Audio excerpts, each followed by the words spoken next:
میرے بھائیو، آج سماجی حیثیت سے ہم دیکھیں کہ قرآن مجید سے متعلق اس باب میں ہم کتنی غفلت کا شکار ہیں، کتنی غفلت کا شکار ہیں۔ آج مسلمانوں کا 80 سے 90% طبقہ قرآن فہمی سے پوری طرح غافل ہے۔ وہ سمجھتا ہی نہیں ہے کہ قرآن سے متعلق ہماری ذمہ داری ہے۔ اب چونکہ اصل مسئلہ یہ ہے کہ ہماری زبان چونکہ عربی نہیں ہے، تو زبان کا عربی نہ ہونا یہ حیل و حجت نہیں ہے، بلکہ آپ دیکھیں کہ اللہ رب العالمین کی بہت بڑی رحمت ہے کہ اللہ تبارک و تعالیٰ نے ہمیں اور آپ کو اس طرح کی تفاسیر اور اس طرح کے تراجم اور اس طرح کی قرآن مجید کی عمدہ ترین تفسیریں ہمارے سامنے موجود ہیں۔ ہم کو پڑھنے کا اہتمام کرنا چاہیے۔ آپ دیکھیں آج سلفی تراجم میں عمدہ ترین تفسیر احسن البیان، ایک مختصر تفسیر ترجمہ جو عام لوگوں کے لیے انتہائی مفید ہے، ہر آدمی کو۔ اسی لیے سلف کے یہاں ہم دیکھتے ہیں کہ قرآن مجید کو بہت زیادہ پڑھنے سے زیادہ وہ قرآن مجید کے سمجھنے کا اہتمام کرتے تھے۔ اسی لیے سلف کہتے تھے کہ قرآن کی چند آیتیں پڑھو، قرآن کا ایک صفحہ پڑھنے کی کوشش کرو، لیکن اس کو سمجھو۔ آپ اگر دیکھیں گے سلف کے یہاں قرآن فہمی کا معیار کتنا اعلیٰ اور کتنا اونچا ہوا کرتا تھا۔ آپ دیکھیں علامہ ابن قیم رحمہ اللہ نے جلاء الافہام میں ایک بڑا پیارا واقعہ نقل کیا ہے۔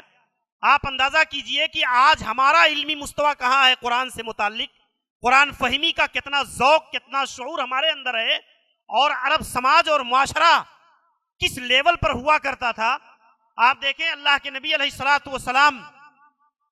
کہ آپ دیکھیں ایک عربی بدو اور دیہاتی مسجد نبوی میں آتا ہے اور دیکھتا ہے کہ امام صاحب قرآن مجید کی تلاوت کر رہے ہیں۔ وہ بدو دیہاتی جسے قرآن حفظ نہیں ہے، قرآن یاد نہیں ہے، وہ دیہاتی شخص قرآن مجید کی تلاوت کو سنتا ہے امام صاحب کے پاس پیچھے، اور اس کے بعد امام صاحب قرآن مجید کے پڑھنے میں غلطی کر جاتے ہیں۔ سورہ مائدہ کی وہ آیت جس میں اللہ تعالیٰ نے بیان فرمایا وَالسَّارِقُ وَالسَّارِقَةُ فَاقْطَعُوا أَيْدِيَهُمَا جَزَاءً بِمَا كَسَبَا نَكَالًا مِّنَ اللَّهِ، اور پھر اللہ تعالیٰ کہتا ہے وَاللَّهُ عَزِيزٌ حَكِيمٌ۔ تو امام صاحب سے غلطی ہو جاتی ہے اور وہ کہہ دیتے ہیں وَاللَّهُ غَفُورٌ رَحِيمٌ۔ آپ دیکھیں اللہ نے اس آیت کے اندر ہاتھ چوری کرنے والے مرد اور چوری کرنے والی عورت کے ہاتھ کاٹنے کا ذکر کیا ہے بطور تعزیر اور بطور اسلامی سزا کے، اور اس میں اللہ تبارک و تعالیٰ کی صفت جو آخر آیت کے اندر آ رہی ہے وہ عزیز الحکیم آ رہی ہے، لیکن امام سے غلطی ہو جاتی ہے اور وہ غفور الرحیم پڑھ دیتے ہیں۔ تو دیہاتی بعد میں کہتا ہے لا، ہرگز نہیں، ایسا ہو نہیں سکتا ہے، اس کو آیت یاد نہیں ہے، وہ کہتا ہے ایسا نہیں ہو سکتا۔ تو امام صاحب کہتے ہیں اتکذب کتاب اللہ، تو اللہ کی کتاب کی تکذیب کرتا ہے، تو اللہ کی کتاب کے، اللہ کے کلام کو جھٹلا رہا ہے۔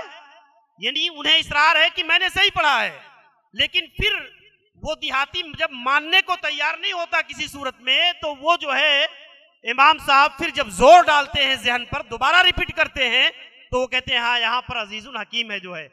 اب پھر انہیں بڑا تعجب ہوتا ہے کہ یہ بدو دیہاتی آدمی جسے قرآن یاد نہیں ہے، قرآن کی سمجھ نہیں ہے، یہ آدمی کیسے اس نے اتنی ایسی، یہ عموماً حفاظ کے یہاں ایسا خلجان ہو جاتا ہے، اور اس قسم کی عام طور پر جو اخیر کی آیتیں صفات کے باب میں ہوتی ہیں، حفاظ عموماً ایسی چیزوں کے اندر خلجان کی وجہ سے اس طرح کی چیزیں ہونا ایک معمولی سی چیز ہے۔ آپ دیکھیں جب اس دیہاتی سے پوچھا گیا تو اس نے کہا کہ میں نے قرآن مجید کی اس آیت پر جب غور کیا تو میں اس نتیجے پر پہنچا کہ یہاں بیان تعزیرات کا ہے، یہاں بیان اللہ کے حدود کے نفاذ کا ہے، اور اگر ایسی جگہ پر اللہ رب العالمین غفور الرحیم ہو جائے گا تو اللہ معاف کر دے گا، ہاتھ کاٹنے کا حکم نہیں دے گا۔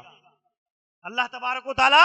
اگر ایسی جگہ میں غفور الرحیم کی صفت آئے گی اللہ کی، تو اللہ تبارک و تعالی بندے کو معاف کرنے کا حکم دے گا، اس کے ہاتھ کاٹنے کا حکم نہیں دے گا۔ آپ دیکھیں یہ ایک عرب بدو دیہاتی کا قرآن سے متعلق شعور اور قرآن فہمی کا ذوق اور قرآن کے سمجھنے کی استعداد ہے۔ میرے بھائیو یہ بہت بنیادی چیزیں ہیں جسے ہمیں اور آپ کو غور کرنے کی ہے اور سمجھنے کی ہے کہ موجودہ حالات میں ہمارا سماج، ہمارا معاشرہ یہ کہاں کھڑا ہے قرآن کے سمجھنے کے باب میں۔